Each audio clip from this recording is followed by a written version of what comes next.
Anda kembali bersama kami di obrolan malam. Saya ke Bang Boyamin terlebih dahulu. Bang Boyamin, tadi kan saya coba kaitkan dengan Prof. Edi ini biasanya menjadi pakar hukum pidana dan dimintai pendapat akademiknya gitu ya. Kalau tadi kan di awal Anda mengabarkan bahwa ada kasus hukum yang tengah bergulir, ia menyarankan untuk menggunakan lawyer, yang lawyer yang ia kenal, kemudian menerima sejumlah uang.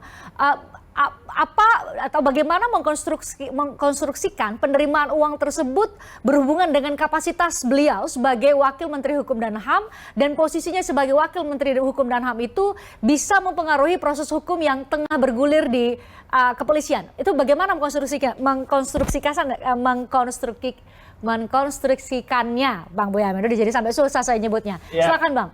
Ya, bisa saja itu menjadi perdebatan, Presti. Tapi yang paling gampang yaitu lapor ke KPK dalam jangka waktu maksimal 30 hari. Biar KPK yang menentukan menilai. Mohon maaf ini misalnya Pak Trimedia, saya kasih hadiah gitu. Ya. Sebagai teman lama gitu kan, ulang tahun saya kasih hadiah. Tapi kewajiban Pak Trimedia itu melapor ke KPK. Jangan-jangan Boyamin ini punya maksud ini. Kan gitu. Jadi kira-kira gitulah. Jadi ada kepatuhan bahwa melaporkan, penyelenggara negara ini melaporkan apapun yang kira-kira di atas 500.000 kan gitu kan terbaik. Kedua misalnya resepsi pernikahan, beberapa pejabat itu kan yang patuh kan langsung melaporkan sumbangan dari siapapun.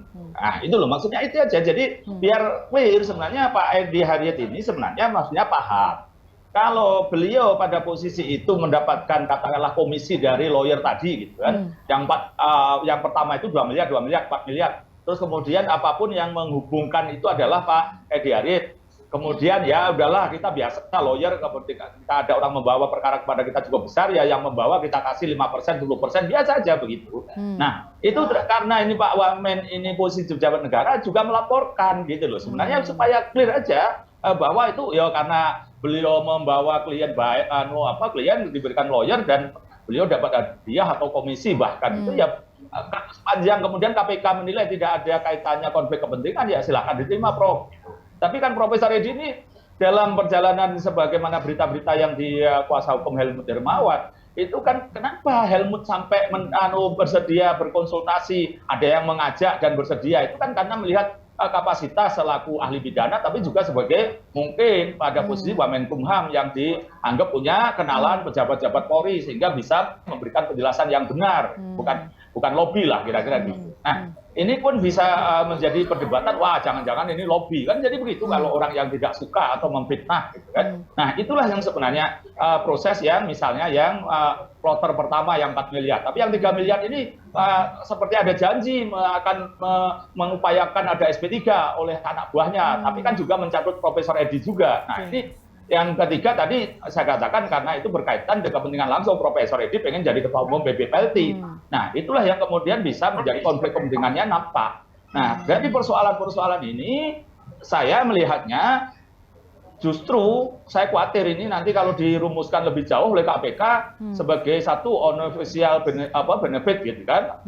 Jadi artinya orang yang mendapatkan keuntungan dari proses itu gitu kan. Terus kedua, saya khawatir nanti bisa dirumuskan jangan-jangan Profesor Edi ini pengacara tadi sebenarnya kaki tangan gitu, misalnya hanya boneka gitu. Nah, ini kan berarti kan tahu hukum tapi mencoba ngakali hukum gitu. Itu kan berat sekali gitu kan.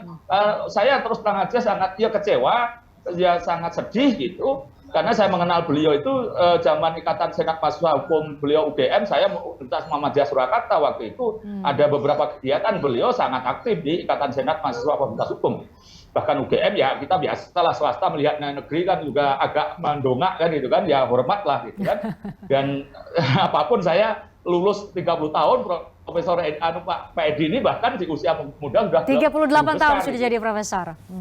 Dan justru itu sayang betul gitu kalau ini sampai seperti gambaran tadi. Saya masih berharap sebenarnya sambil tidak percaya, mudah-mudahan ini bisa dijelaskan kalau perlu nanti Profesor Edi peradilan membuktikan asas formalitasnya seperti apa dan kemudian ya bisa dijelaskan, ataupun kalau nanti pertandingan liga besarnya persidangan pokok perkara beliau bisa menjelaskan dan ya bisa aja putusannya bebas gitu. Mari kita tunggu aja proses-proses ini. Tapi saya tetap pada posisi ini saya tetap apresiasi pada KPK yang masih bergejolak karena macam-macam begini terus masih tetap kerja. Itu aja, Christian. Baik.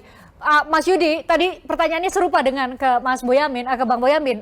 Mas Yudi, bagaimana Sebenarnya penyidik mengaitkan dengan kapasitas ia sebagai Wakil Menteri Hukum dan HAM, sebagai penyelenggara negara, yang saya katakan tadi agak abu-abu dengan beliau biasanya memang memberikan pandangan akademik jauh sebelum menjadi Wakil Menteri Hukum dan HAM, biasanya menjadi ahli-ahli sejumlah kasus itu, ahli hukum pidana di sejumlah kasus. Nah, bagaimana mengaitkan atau mengkonstruksikan dengan kapasitasnya sebagai penyelenggara negara, dalam hal ini sebagai Wakil Menteri Hukum dan HAM? Biasanya penyidik seperti apa, Mas Yudi?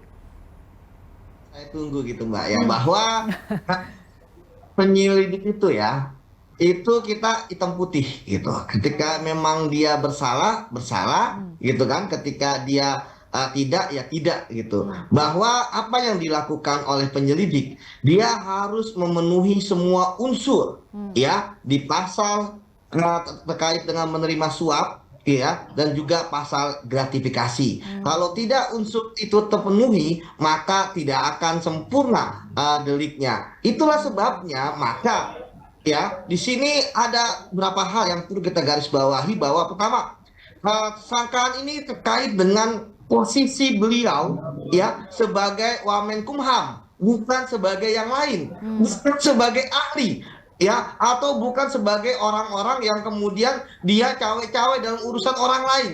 Tidak, karena di situ adalah terkait dengan kewenangannya ya, dalam jabatannya. Itu yang paling penting. Artinya nanti penyelidik ya akan memenuhi unsur berbuat atau tidak berbuatnya dalam dalam jabatan ataupun kedudukannya. Ya, kemudian selanjutnya juga terkait dengan bagaimana dia melakukan, ya, dengan siapa, bersama-sama dengan siapa, apakah dia langsung atau tidak langsung, seperti itu. Dan kemudian yang terakhir adalah apa prestasi yang didapatkan ketika dia berbuat atau tidak berbuat terkait dengan kewenangan dan jabatan. Dalam hal ini adalah uangnya. Nah, bagaimana uang suap dan uang bukan suap? Ya, memang tadi benar, orang akan menyamarkan. Apalagi kalau udah jago-jago kan, jago hukum gitu kan, sudah berpengalaman ya kan. Disinilah penyidik ya melakukan pemeriksaan terhadap saksi-saksi, menelusuri aliran keuangan, follow the money, ya. Kemudian yang ketiga ya, meminta bantuan instansi lain yaitu PPATK. Maka dari sini ketika penyelidik ekspos di depan pimpinan KPK melakukan gelar perkara bahwa mereka merekomendasikan bahwa terkait dengan dugaan suap kepada Wamenkumham, itu unsur-unsur yang terpenuhi adalah unsur suap menyuap, unsur gratifikasi, ya kan, pasal gratifikasi dan pasal suap menyuap, dan tersangkanya adalah si A, si B, si C, si D.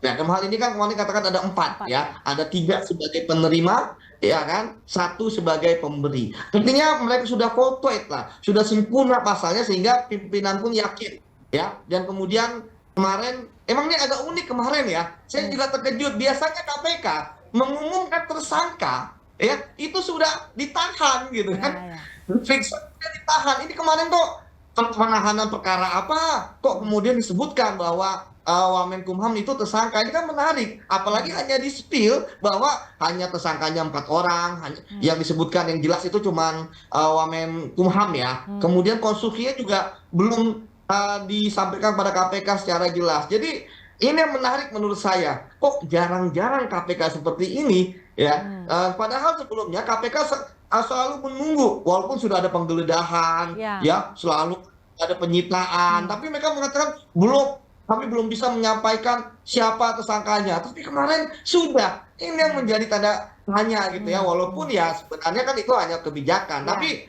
ya seharusnya bahwa kita berharap KPK konsisten gitu kan. Kalau memang ingin sudah ada sprindik disampaikan pada publik, disampaikan gitu kan. Ketika memang maunya nanti di akhir penahanan disampaikan. Tapi bahwa saya melihat konstruksi pasal suap menyuap dan juga gratifikasi itu terkait dengan jabatan Prof. Edi OS sebagai Wamenkumham dan bukan terkait dengan hal-hal yang lain. Seperti itu.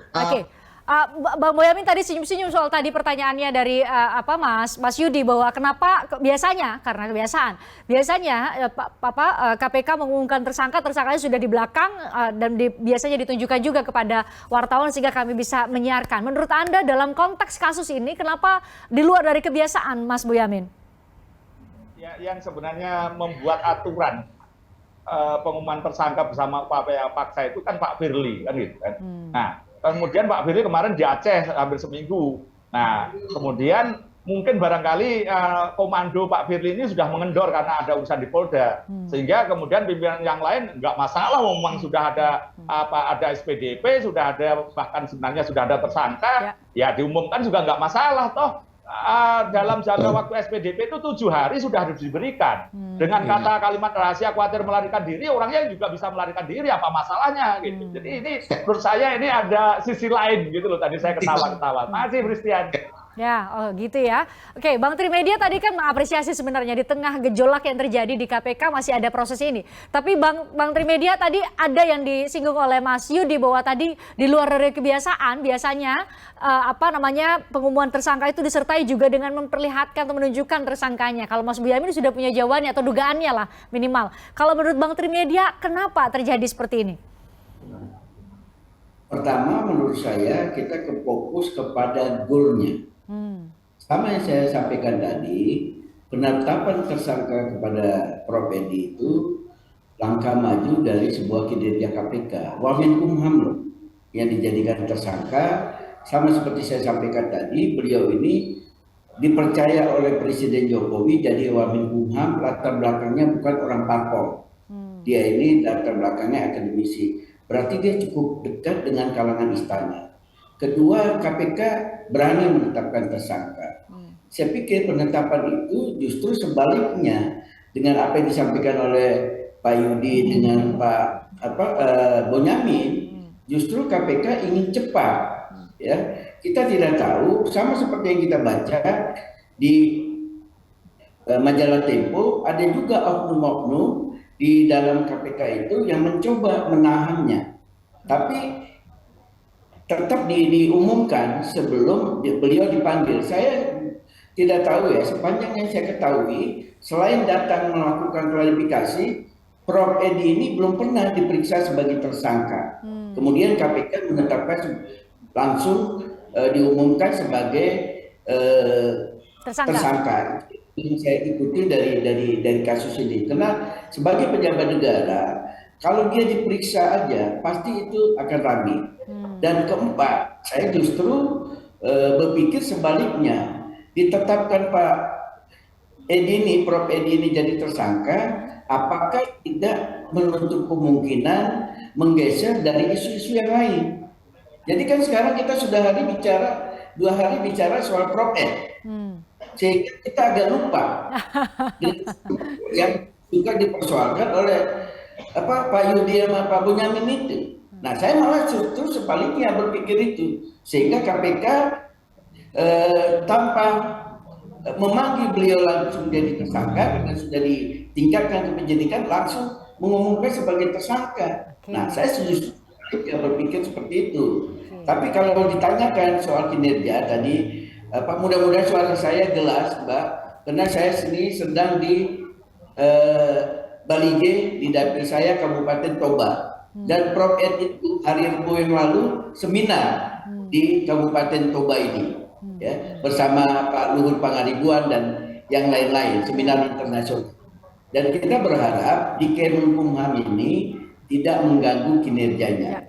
Karena seperti yang saya ketahui, sejak Prof. Edi jadi Wamenkumham, Pak Yasona Lawli banyak memberikan peran kepada beliau urusan legislasi. Karena mau menjelang pemilu, pastilah urusan legislasi ini akan menurun kerjanya, ritmenya yang terjadi di Kemenkumham. Karena beliau dengan kepakaran beliau lebih banyak diperankan oleh Pak Yasona Lawli membahas, dan beliau ini sesungguhnya termasuk wakil pemerintah untuk sosialisasi KUHP yang sudah diselesaikan tempo hari bersama DPR dan para guru besar yang lainnya untuk melakukan sosialisasi KUHP. Jadi sesungguhnya terlepas dari kasus ya, kita kehilangan, seandainya ini betul, kehilangan sosok Prof. Ed, menurut saya. Ya, ya. Tadi ada poin penting tadi soal penetapan tersangka tanpa proses pemeriksaan terhadap tersangka itu sendiri, kira-kira biasa nggak sih ke Mas Yudi? Tapi kita jeda, usai jeda kami nantikan jawaban dari Mas Yudi. Kami kembali untuk Anda sesaat lagi.